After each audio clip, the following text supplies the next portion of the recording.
দেখেন, আমি বড় দাদার কাছে এসেছি, তিনার নির্দেশে আমাকে চলতে হবে এবং পার্থদার নির্দেশে সেভাবেই আমি এখানে পথ চলা শুরু করব।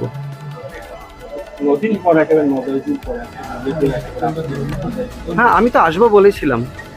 আমাকে তো বড়দাকে নিয়েই তো চলতে হবে, সব কাজগুলো করতে হবে। আমরা সবাই দিদির সৈনিক, আমাকে সবাইকে নিয়ে আমাকে চলে দিদির হাতকে মজবুত করতে হবে। হ্যাঁ পলিটিক্যাল আলোচনা হ্যাঁ, সব হয়েছে। কানে কান একদম একদম একদম দেখা যাবে। একদম একদম। আজকে আর কি কি আলোচনা হলো?